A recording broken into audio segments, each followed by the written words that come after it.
조갑제TV 시청자 여러분 안녕하십니까. 2020년 10월 20일입니다. 오전 10시 30분입니다. 오늘은 70년 전에 중공군 30만 명이 압록강을 건너서 북한 지역으로 들어와서 산에 매복해서 북진하는 유엔군을 기다리고 있던 날로부터 정확하게 70년이 지났습니다. 70년. 저들이 말하는 항미 원조 전쟁, 우리가 말하는 중공군 개입은 북진 통일을 눈앞에 두고 우리 민족의 꿈을 무산시켰습니다. 저들이 오히려 적반하장이 되어 가지고 이 BTS가 한미동맹을 강조하는 이야기를 시상식, 벤프리트상 수상식 때 했다고 해서 BTS를 공격하고 있는 이런 반문명적인 작태를 보이고 있습니다. 대한민국은 지금 위기 속에 있지만은 우리 국민들이 위기라고 느끼지를 않습니다. 눈을 들어서 바깥을 보면은 오늘 또 가을 하늘이 청명하고 이 세상이 제대로 돌아가는 것 같습니다. 그러나 정신이 병들면은 언젠가는 눈으로 보이는 이 세상도 휘청거리게 되어 있습니다. 이런 시절에 그래도 한국인들에게 웃음을 선사하는 두 사람이 있습니다. 나훈아, 태수형, 세상이 왜 이래. 또 한 사람, 진인 조은산, 시무칠조라는 글로 지난 여름, 가을을 웃겼던 분이 오늘 또 글을 하나 올렸는데 이게 아주 흥미롭습니다. 제목이 왕은 북병에 걸려서 북쪽 질병에 걸렸답니다. 백성이 불에 타 죽어도 적국이 도발해도 신무기를 개발해도 북병에 걸렸다. 역병에 걸린 게 아니라 북병에 걸렸다. 한양백서라는 제목의 글입니다. 그런데 제가 여러분한테 북병이라고 하면 무슨 뜻인지 모르죠. 북쪽에서 내려온 병사인지 이건 반드시 한자로 써야 됩니다. 한자로. 그러니까 한자를 쓰지 않으면은 북병하면 이게 암호가 되어버립니다. 또는 소리가 되어버립니다. 제가 여러 번 주장하듯이 한자와 한글을 같이 쓰지 않으면은 우리 말은 암호 소리가 돼가지고 의미 전달이 제대로 되지 않고 그런 언어 생활을 계속 하다가 보면은 분별력이 망가져버린다. 분별력이 망가지면은 좌익선동에 그냥 그대로 넘어간다. 지금 가장 큰 대한민국의 위기는 좌익 준동과 그것을 뒷받침한 한글 전용에 있다는 점을 다시 한번 강조드립니다. 이 한양백서를 한번 그 중에서 그 부분을 한번 읽어보겠습니다. 갑주를 걸친 기병들이 환도를 절그럭거리며 성문을 드나들었다. 흙먼지를 추적하던 초병이 적국에 잠입해 정보를 캐던 세작의 복귀를 알렸고 기병들이 이를 호위해 병조관하 앞에 당도했다. 병조관하니까 국방부네요. 조카에 꿇어앉은 세작은 간첩이죠. 세작이 거친 숨을 내몰며 겨우 말했다. 급보여 적국이 열병식을 개최해서 기름친 병장기가 거대한 물결을 이루었고 전마가 앞뒤로 꼬리를 물어 그 끝이 보이지 않았어. 신형 신기전을 앞세웠는데 그 위용이 하늘을 찌르는 듯 했고 사정거리는 이미 동맹국의 영토를 노린다 하였소이다.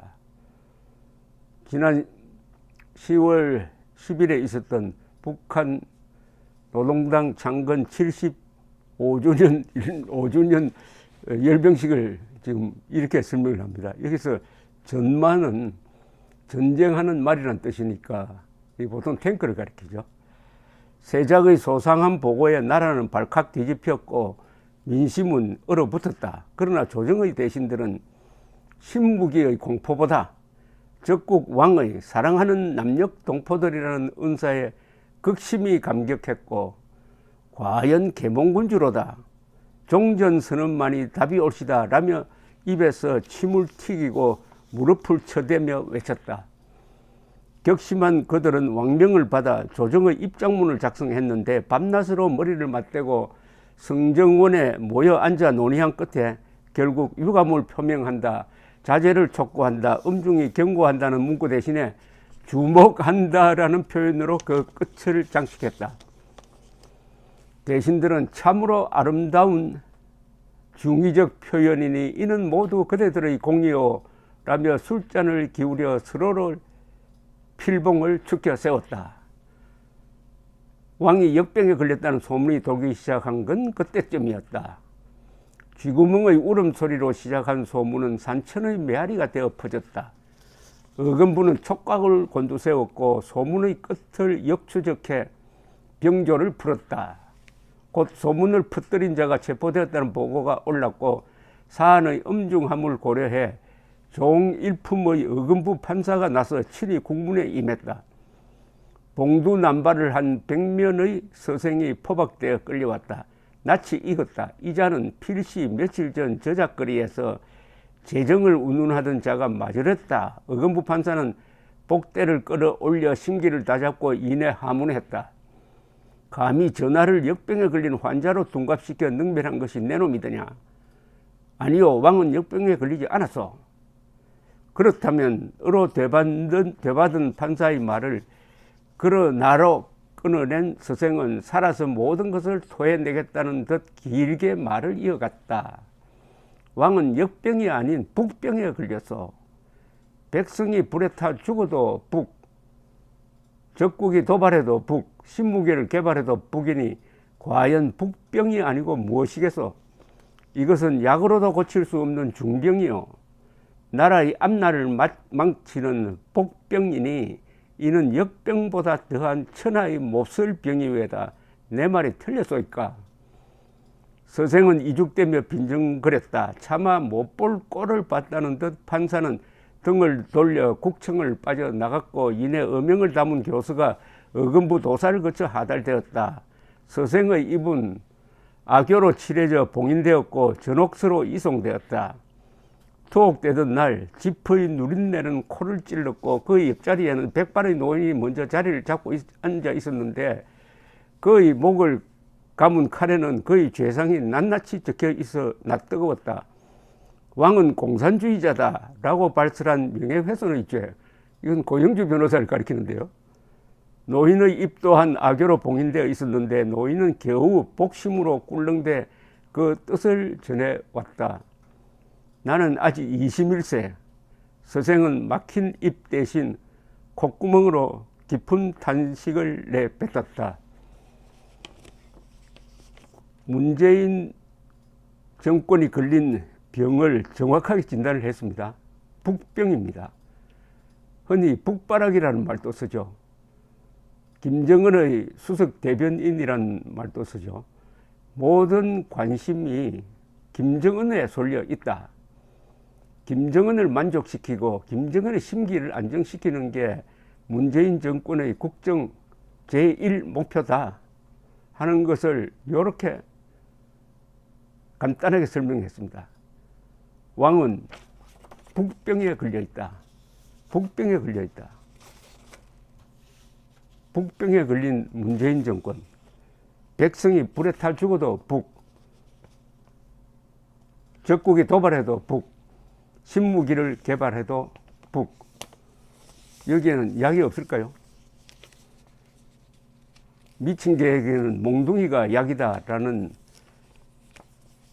박정희 정권의 진단이 있었는데 이 경우에는 국민들이